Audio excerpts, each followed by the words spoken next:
नमस्कार, मैं हूं आपके साथ अमित गर्ग शुक्ला। हमारे खास शो 24 की चौसर में आपका स्वागत है।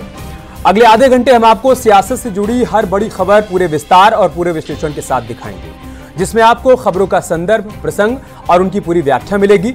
खबरों की शुरुआत डिप्टी सीएम केशव प्रसाद मौर्य के उस बयान से करते हैं जिसने अखिलेश यादव की नींद उड़ा दी है। डिप्टी सीएम ने समाजवादी पार्टी पर अपराधियों के गठजोड़ का आरोप लगाया। इसके मायने क्या हैं, आरोपों में कितना दम है, पूरी खबर विस्तार से समझेंगे। लेकिन उससे पहले दिखाते हैं और सुनाते हैं केशव प्रसाद मौर्य ने कहा क्या क्या। अगर मैं समाजवादी पार्टी के बारे में कहूं कि समाजवादी पार्टी गुंडों, अपराधियों, माफियाओं, दंगाइयों को पैदा करने की फैक्ट्री है तो कोई गलत नहीं होगा। 2017 से पहले जब उत्तर प्रदेश के मुख्यमंत्री श्री अखिलेश यादव जी थे, उस समय का एक बहुत प्रचलित नारा रहा करता था कि जिस गाड़ी में सपा का झंडा उस गाड़ी में बैठा गुंडा।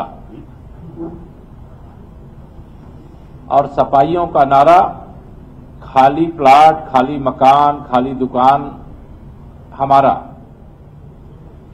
जिस प्रदेश में लगभग हर जिला दंगे के आग में सुलग रहा था, आज उसी उत्तर प्रदेश में पिछले 7 वर्षों से एक भी दंगा ना होना, बड़े बड़े गुंडे, अपराधियों, माफियाओं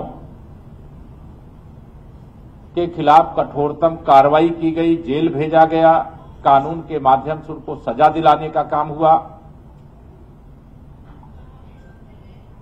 और अगर मैं कहूं कि श्री अखिलेश यादव के 3 यार मोहम्मद आजम खां, अतीक अहमद और मुख्तार, यद्यपि 2 चले गए हैं, अब इस धरा में नहीं है, लेकिन ऐसे लोगों की यारी करने के कारण सपा सफा हो गई। केशव मौर्य जी से पूछिए कि किस समाजवादी नेता के चेले थे वो, किससे ट्रेनिंग ली थी उन्होंने, जो उन पर 18-18, 20-20 मुकदमे लिखे गए, उनके मुख्यमंत्री पे इतने मुकदमे लिखे गए, उनके दूसरे उप मुख्यमंत्री उन पर मुकदमे लिखे गए। तो ये सारे के सारे मुकदमे जो उन पर खुद पे हैं, उनको शोभा नहीं देता। सूरज को दिया दिखाने जैसा है, एक उंगली दिखाते तो 4 उंगलियां उनकी तरफ इशारा करती हैं। सरकार के में आके मुकदमा वापस लेने से कोई शरीफ नहीं हो जाता।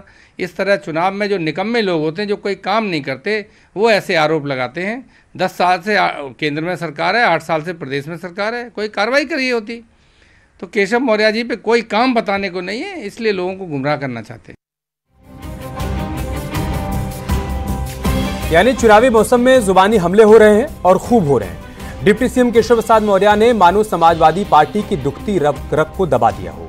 उन्होंने जो भी कहा उसे और सरल करके समझते हैं, तस्वीर थोड़ी और साफ हो जाएगी। डिप्टी सीएम केशव प्रसाद मौर्य ने कहा कि समाजवादी पार्टी गुंडों और माफियाओं की फैक्ट्री है। अतीक, मुख्तार, आजम की यारी में समाजवादी पार्टी खत्म हो गई। अखिलेश के 3 यार, आजम, अतीक, मुख्तार। ये डिप्टी सीएम केशव प्रसाद मौर्य ने कहा, समाजवादी पार्टी को सनातन से नफरत है। भविष्य में समाजवादी पार्टी का सफाई से प्रधानी का चुनाव जीतना भी मुश्किल हो जाएगा। ये तमाम बातें कह रहे हैं केशव प्रसाद मौर्य। वैसे तो उप मुख्यमंत्री केशव प्रसाद मौर्य हमेशा ही समाजवादी पार्टी पर हमलावर रहते हैं, पर इस बार उन्होंने सपा पर सबसे बड़ा हमला बोला है। उन्होंने सपा को गुंडे, माफियाओं की फैक्ट्री बताया। इसके साथ ही एक नारा भी दिया। उन्होंने कहा कि समाजवादी पार्टी के 3 यार, अतीक, आजम और मुख्तार। अब डिप्टी सीएम के इस बयान के बाद में समाजवादी पार्टी और केशव प्रसाद मौर्य के बीच जुबानी जंग और तेज होने वाली है।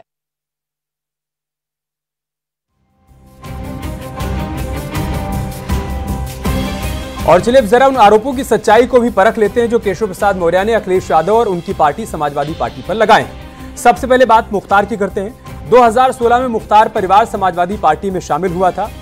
उसके कौमी एकता दल का समाजवादी पार्टी में उस दौरान विलय हुआ था। शिवपाल यादव ने यह विलय करवाया था, लेकिन समाजवादी पार्टी परिवार में चल रही पारिवारिक कलह के बीच अखिलेश यादव ने इस विलय को रद्द कर दिया था।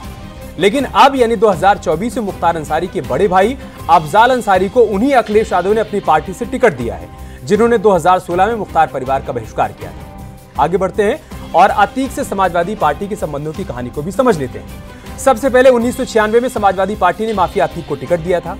कहा जाता है कि टिकट 1995 में गेस्ट हाउस कांड का इनाम था। फिर साल 2004 में फूलपुर से समाजवादी पार्टी ने उसे लोकसभा के चुनावी मैदान में उतारा था। सिलसिला चलता रहा और 2017 में एक बार फिर टिकट दिया गया, लेकिन बाद में उसका टिकट काट दिया गया था। इस इतिहास को देखते हुए डिप्टी सीएम के आरोपों में दम नजर आ रहा है।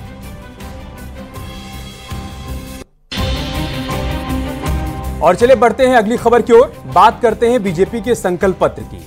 अभी हाल ही में कांग्रेस पार्टी का मैनिफेस्टो आया, समाजवादी पार्टी ने भी अपना घोषणा पत्र जारी किया, लेकिन बीजेपी के संकल्प पत्र का अभी तक सभी को इंतजार है। कल ये इंतजार खत्म हो जाएगा।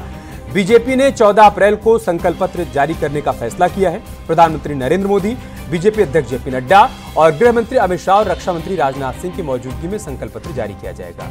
खबरों की माने तो बीजेपी के घोषणा पत्र में ज्ञान पर फोकस होगा। ज्ञान को डिकोड करें तो बीजेपी के संकल्प पत्र में गरीब, युवा, अन्नदाता और नारियों की तरक्की का जिक्र होगा। यह संकल्प पत्र बाबा साहब अंबेडकर की जयंती पर जारी होगा, जिसमें सांस्कृतिक राष्ट्रवाद का भी जिक्र किया जाएगा, उस पर फोकस होगा। के संकल्प पत्र में प्रधानमंत्री नरेंद्र मोदी के ज्ञान का विजन देखने को मिलेगा। इसके साथ ही साथ प्रधानमंत्री नरेंद्र मोदी के 2047 तक भारत को विकसित भारत बनाने की संकल्पना की रूपरेखा भी देखने को मिलेगी। दरअसल बीजेपी को संकल्प पत्र तैयार करने के लिए देश से लाखों सुझाव मिले और उन्हीं सुझावों के आधार पर संकल्प पत्र कमेटी ने इसे तैयार किया। रक्षा मंत्री राजनाथ सिंह संकल्प पत्र कमेटी के अध्यक्ष हैं और उन्हीं की अगुवाई में 27 लोगों ने संकल्प पत्र तैयार किया। बीजेपी को संकल्प पत्र के लिए देश भर से 5 लाख से ज्यादा सुझाव मिले, जिसमें से करीब 1.5 लाख सुझाव वीडियो संदेश के जरिए भेजे गए। नमो ऐप के जरिए भी 40,000 से अधिक सुझाव मिले। दावा किया जा रहा है कि संकल्प पत्र में विकास, विकसित भारत, महिला, युवा और किसान पर फोकस रहेगा। ये संकल्प पत्र मोदी की गारंटी पर केंद्रित रहेगा। वहीं सांस्कृतिक राष्ट्रवाद और विकसित भारत 2047 को लेकर भी वादे किए जा सकते हैं। और बात करते हैं बीजेपी के इस घोषणा पत्र में क्या क्या खास रहने वाला है, क्योंकि ये संकल्प पत्र एक तरह से मोदी की गारंटी है, इसलिए संकल्प पत्र में सांस्कृतिक राष्ट्रवाद पर फोकस किया गया है। मोदी की गारंटी का वादा भी इसमें मिलेगा। विकसित भारत का रोडमैप इस संकल्प पत्र में देखने को मिल जाएगा। युवा कल्याण और रोजगार से जुड़े बड़े ऐलान संकल्प पत्र में शामिल हो सकते हैं। महिलाओं का सशक्तिकरण भी इसमें शामिल किया जा सकता है, उस पर भी फोकस हो सकता है। गरीब और किसान कल्याण बीजेपी के संकल्प पत्र में काफी अहम है।